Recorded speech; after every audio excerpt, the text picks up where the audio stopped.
If you are watching from a smartphone, turn up the volume just a bit, because this is not a video to be listened to with only one ear while you scroll. It is a gateway, and when a gateway opens, presence is required. Today I am taking you inside Black Seal of the Inner Circle by Bale Brooks, a book that does not present itself as a manual, but as a seal, as if saying, here you will not find gentle advice, you will find a passage. In a spirituality channel, this promise is irresistible because it speaks the language of initiations. The kind that makes you feel called, that makes you imagine a threshold, a door, an inner circle, and for this very reason, it must be read with 2 torches lit. One torch is Thoth, ordered mind, engraved tablet, method, precision. The other torch is Sophia, wisdom of the heart, discernment, inner measure. If you read only with Thoth, you risk becoming rigid. If you read only with Sophia, you risk becoming vague. Union is the way, discipline as devotion and devotion as discipline, because true magic is what you repeat when no one sees you. Now listen carefully. The phrase, inner circle, is a social incantation. It promises belonging, exclusivity, it makes you feel chosen, and it is the same lever used by ancient mysteries when they separated the profane from the initiated, except that here, it is often confused with marketing. And this is where Sophia is needed, because Sophia whispers. Do not confuse the thrill with the truth. Do not confuse the promise with the trial. Do not confuse the secret with transformation. Imagine a temple at twilight, high columns, thick air, and on the floor a symbol as black as obsidian. You take a step and feel the thrill, not because there is external power, but because your attention is signing a pact, and the real pact is not with the author, it is with yourself. If you hand over attention without choice, someone will use it. If you orient it with consciousness, attention becomes prayer, and prayer becomes strength. Black Seal works because it mixes 3 levels. Applied psychology disguised as a secret, social perception, and myth. And myth is an ancient language, capable of igniting images, of giving form to energy, of seducing the part of us that wants a shortcut to gold. Words like reprogramming, identity override, reality engineering ignite the imagination. And yes, imagination is a real power, but if it is not anchored, it becomes hallucination, and then you chase shadows, mistaking excitement for evolution. For this reason, today we are doing a clean job. Every page that excites you must generate a small action. Every concept that promises you power must generate a concrete cut. Otherwise, the book is not a seal, it is an elegant drug, the kind that makes you feel advanced while you remain motionless. And now a parable to enter the heart of the theme. A young man enters a sacred library and asks, "Give me the text that changes reality." The guardian hands him a candle and says, "First learn not to let the wind blow it out." The young man is irritated. He wants the book, not the candle. But the candle is attention, and without attention, any book is just paper. So the first question before the promised systems is always the same. Do you know how to protect your flame, or do you let it go out in noise, in comparison, in anxiety, in the hunger for stimuli? If the flame goes out, it is often not your fault. It is an environment. And today, as you listen, we are cleaning that temple, we are bringing the energy back home, because only in this way can the seal, if it is to open within you. Now let's do something quick and powerful. If you feel that you want to reach the very end, leave a like now, and if you are acting from a smartphone, add a hype. That gesture is your first seal. It tells me that you are not just watching, you are entering, and that you are here with intention. Then return with me, because now we are bringing the myth down to earth. When the author speaks of rewriting identity, the mind imagines a switch, but spiritual truth is subtler and more serious. Identity is an altar. On that altar, you place offerings every day. A choice is an offering, a renunciation is an offering, and the altar gives you back the form of what you worship. If you worship comfort, you become fragile. If you worship discipline, you become free, without the need for talismans. I will give you a simple example, almost banal, but decisive. 2 people say, "I want to change my life." The first collects external rituals, notebooks, affirmations, videos, and then stops at the first sign of fatigue. The second makes a tiny vow, 7 minutes a day, study, movement, silence, and after 30 days no longer believes in change. They see it, because they have created evidence. This is where Thoth enters, because Thoth is not magic. It is engraving. It is the gesture of writing the same line until it becomes a groove, and the groove, by force of repetition, becomes a path, and the path becomes destiny. So let's take a clean and practical system. 1. Choose a target identity and write it as a sober mantra. I keep my word. I finish what I start. I protect my energy.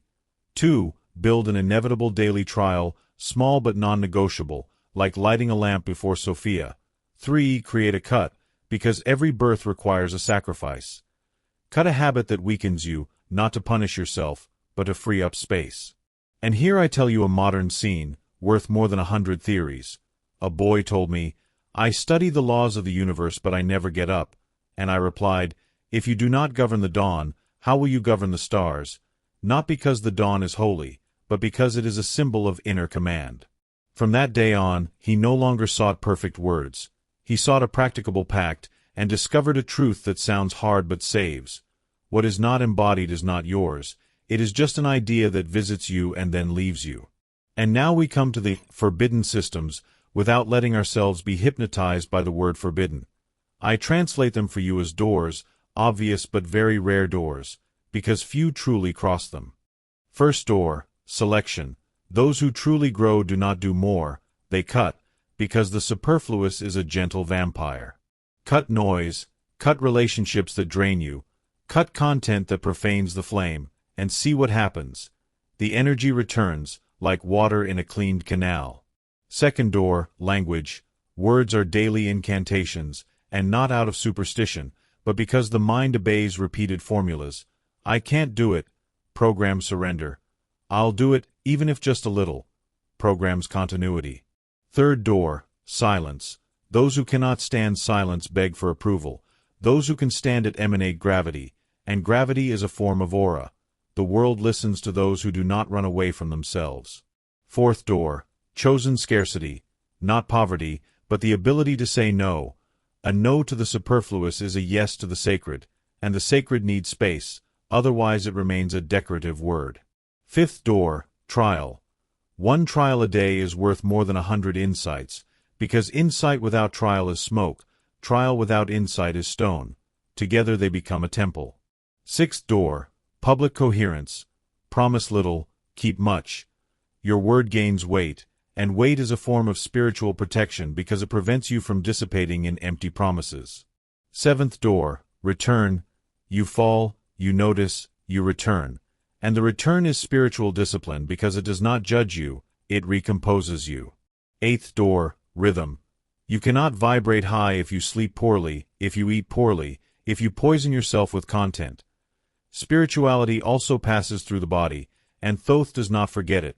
The tablet is engraved with a steady hand, not with a tired hand. Ninth door, shadow. Instead of pretending to be light, look where you seek shortcuts, because what you do not look at governs you, while what you look at dissolves. And here is another parable, short and sharp. A merchant asked the master how to become powerful. The master replied, weigh your words as you weigh gold, because the word is thin gold. The merchant tried, he stopped complaining, he stopped making empty promises, he began to speak less and do more. His life changed, not because of secrets, but because of precision. You see the point. The book speaks to you as if it were initiating you, but the true initiation is always the same. Less noise, more choice. Less theater, more trial. Less thrill, more grounding. And now I add a 10th door, which in forbidden books is often left implied, but in a spiritual path is central, the consecration of the gesture. It is not about turning life into a heavy liturgy. It is about remembering that every daily trial, if performed with presence, becomes an alchemical action. Thoth teaches you the form. The gesture must be measurable, repeatable, clear. Sophia gives you the fire. The gesture must have a meaning, a direction, an inner goodness. Try to imagine this scene. You wake up, you place your hand on your chest, you breathe 3 times, and you say just one sentence, simple, without theater, today I do not betray myself. Then you do your minimum trial, even if ridiculous in the eyes of the world, even if only 10 minutes. And while you do it, you don't tell yourself stories, you don't justify yourself, you don't negotiate, you do it. In that moment you are telling your unconscious and your field a precise thing. My word counts, and when the word counts, energy organizes itself.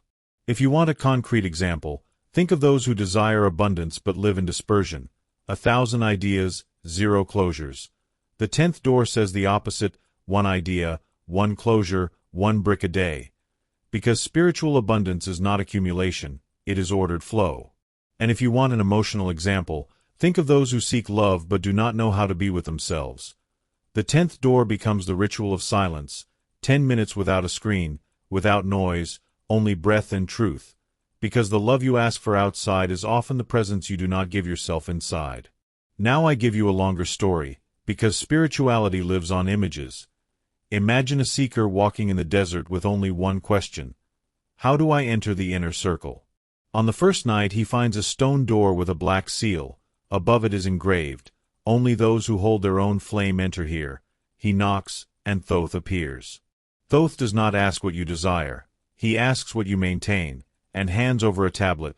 Write 3 promises, 1 to the body, 1 to the mind, 1 to the soul, and keep them for 7 days in silence. The seeker promises 10 minutes of conscious walking, 10 of study, 10 of silence. For 3 days it goes well, on the 4th the wind arrives.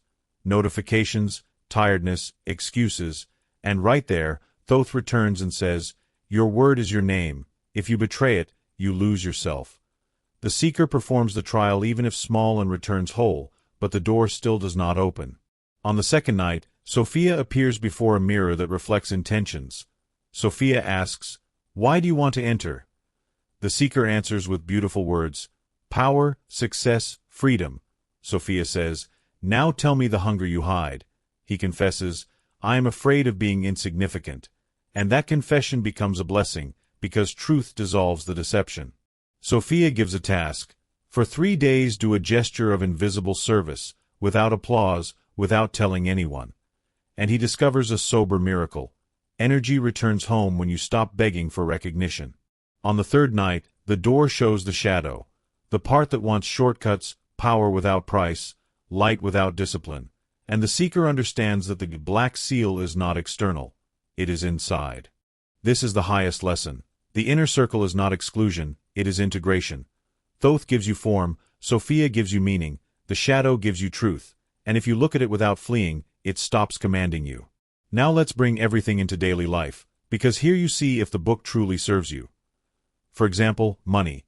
Money is energy in the form of exchange, and if you want energy you must become a channel, and a channel must be cleaned. Practical question. Where do you lose energy? Infinite scrolling, draining relationships, projects started and left, betrayed promises. Every loss is a hole in the bucket. Concrete choice. A single project for 30 days. Every day 1 brick and every day 1 renunciation. After 30 days you are not yet rich, but you have become credible, and credibility is a currency that the world recognizes. Here's another scene, even more real. An entrepreneur checks the numbers every 10 minutes, lives on a seesaw, today euphoria and tomorrow panic, until he understands Thoth and applies a simple law, first creation and then measurement. He protects the first hour, produces, builds, and only after, looks at the numbers. After 40 days he is not perfect, but he is continuous, and continuity is wealth because it generates trust. Example of influence. Do not look for tricks. Look for grounding, 3 breaths, feet on the ground, shoulders down, and intention, I want to be clear. Then, you speak slowly, and after a sentence you stop. Silence creates space, and in that space your voice carries weight. Example of procrastination. Do not ask yourself, do I feel like it? Ask yourself, what is the minimum trial? 2 minutes. 2 minutes break the spell of inertia, and inertia is a modern demon because it devours years without making a sound. Now the part of the book that sells itself as reality engineering, let's translate it cleanly.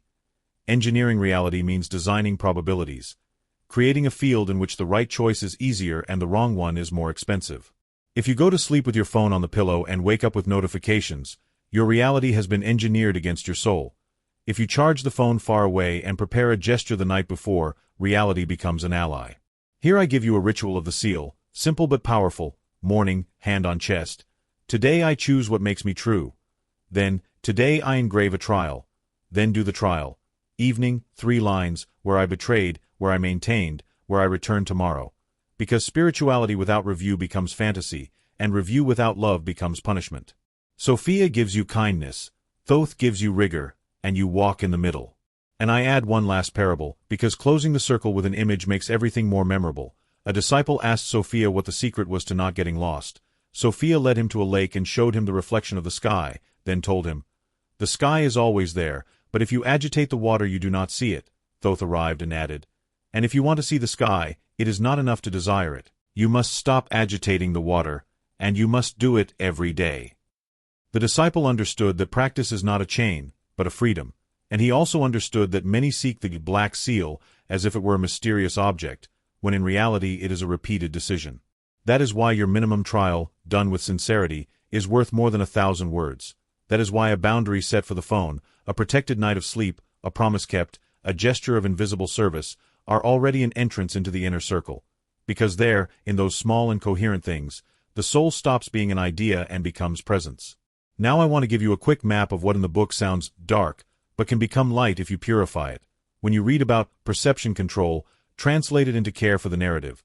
The narrative is what you repeat to yourself, and what you repeat becomes a lens. If you tell yourself you are a victim, reality narrows. If you tell yourself you are responsible, reality opens.